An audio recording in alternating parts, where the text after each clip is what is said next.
Baik, selamat sore.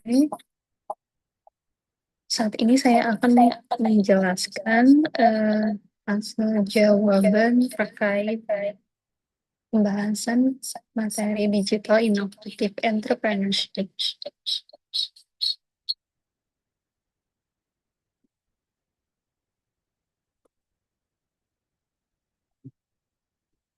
Jadi saya Anissa Huljana dengan NIM 250 2010 2029.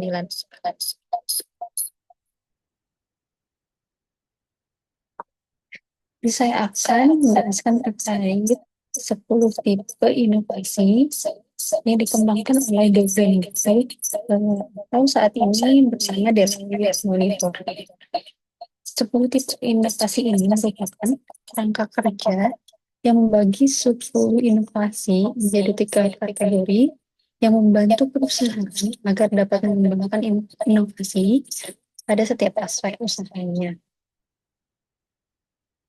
Di sini ada 10 tipe inovasi yang terbagi dalam 3 kategori.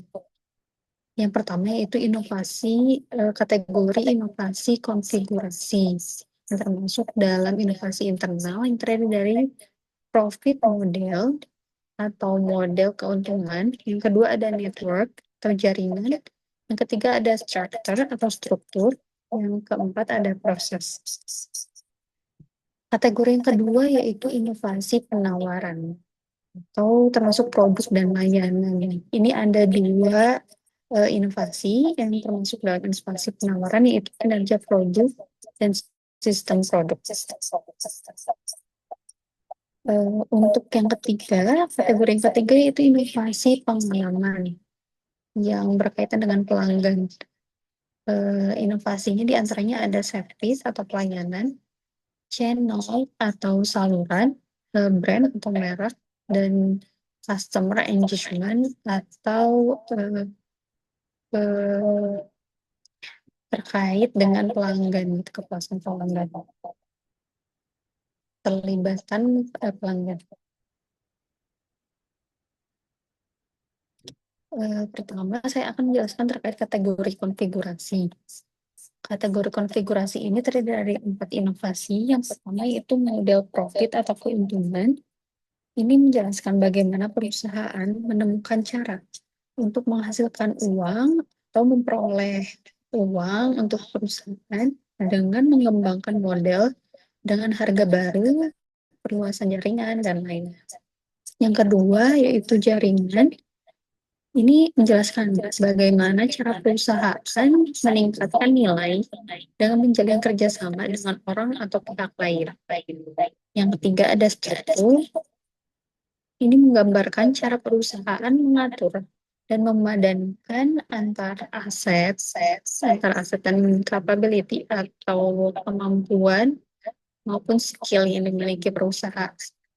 Jadi inovasi struktur ini melibatkan perubahan organisasi yang sangat besar. Yang keempat ada proses. Ini menggambarkan cara perusahaan menggunakan keunggulan atau ciri khas yang dimiliki dalam menjalankan usahanya. Yang kedua ada kategori offering atau penawaran yang terdiri dari dua inovasi. Jadi ini inovasi yang kelima, yaitu kinerja produk. Ini menggambarkan cara perusahaan mengembangkan fitur dan cara kerja produk perusahaan dengan produk pada perusahaan pesaing. Ini menjadi ciri khas juga gitu. Yang keenam ada sistem produk yang menggambarkan cara perusahaan menciptakan produk dan layanan yang saling melengkapi sehingga sistem yang dimiliki perusahaan ini kuat dan terukur. Yang ketiga ada kategori experience atau pengalaman, di mana terdiri dari 4 inovasi. Yang pertama ada service atau layanan, yang menggambarkan pembuatan produk atau layanan yang dibuat oleh perusahaan, di mana produk atau layanan ini lebih menyenangkan, lebih mudah penggunaannya, dan juga aksesnya, serta adanya peningkatan nilai. Yang kedelapan yaitu saluran atau channel. Ini menggambarkan cara perusahaan menyampaikan penawaran kepada pelanggan dan pengguna seperti dengan memanfaatkan media sosial untuk menjaring pelanggan gitu dan pengguna. Yang kesembilan ada merek. Ini merupakan ciri khas perusahaan yang menjadi representasi dari nilai dan ide-ide yang dimiliki perusahaan. Merek ini jadi pembeda produk dan layanan perusahaan dengan perusahaan lainnya. Yang ke-10 ada keterlibatan pelanggan atau disebut juga customer engagement. Ini menggambarkan pemahaman akan kebutuhan serta keinginan pelanggan yang dituangkan dalam inovasi produk atau layanan yang sesuai dengan kebutuhan dan keinginan pelanggan. Untuk kasus ini saya mengambil contoh perusahaan Netflix.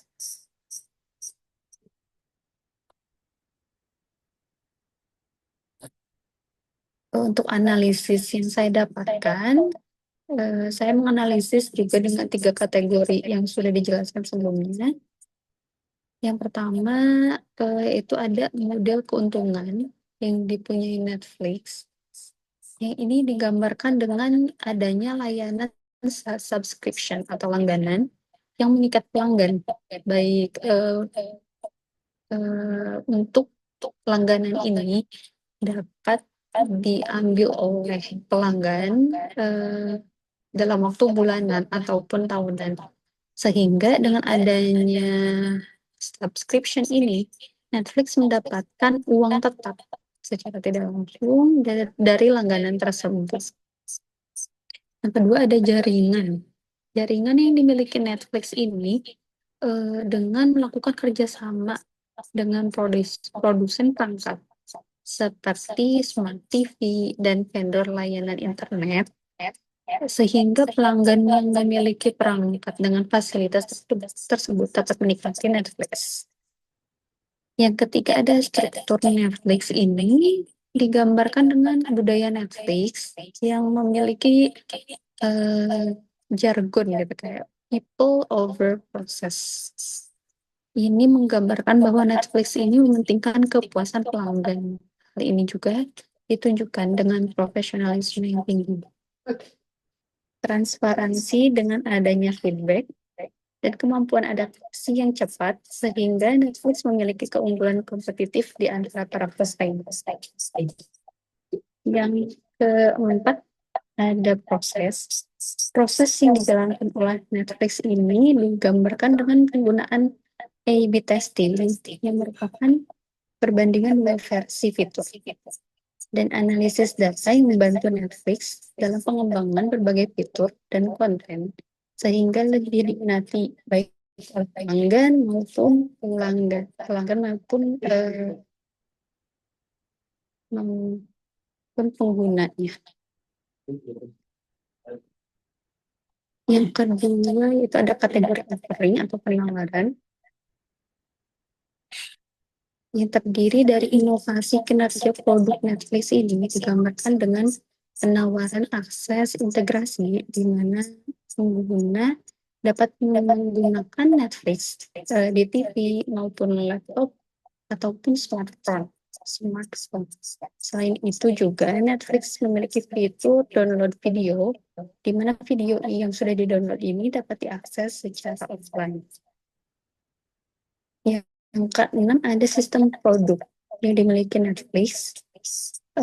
Sistem produk ini menggunakan AI atau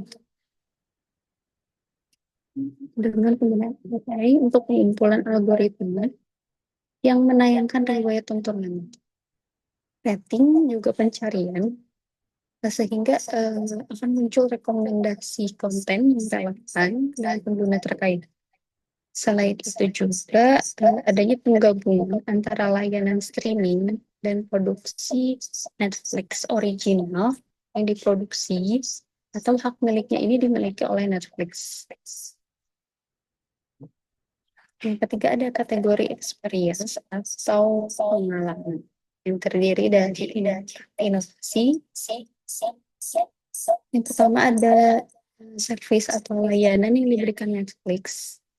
Ini digambarkan dengan layanan satu akun Netflix dapat diakses oleh beberapa profil atau beberapa orang. Yang kedua ada saluran Netflix. Ini digambarkan dengan konten yang disediakan bisa diakses di rumah melalui smart TV ataupun smartphone yang terhubung dengan internet. Yang ketiga ada merek Netflix.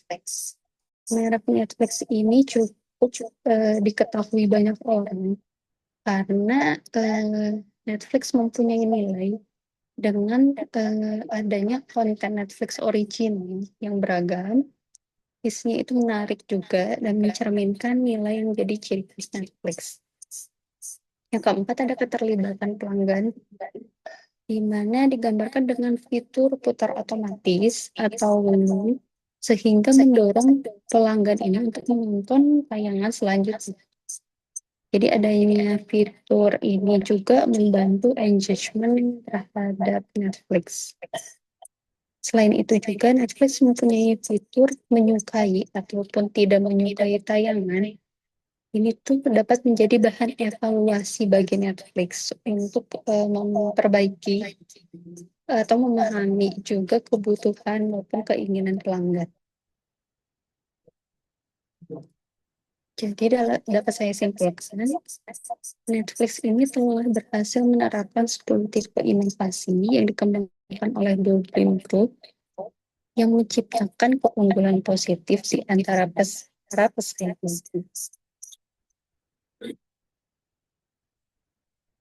Baik, sekian dari saya. Terima kasih atas perhatiannya. Wassalamualaikum warahmatullahi wabarakatuh.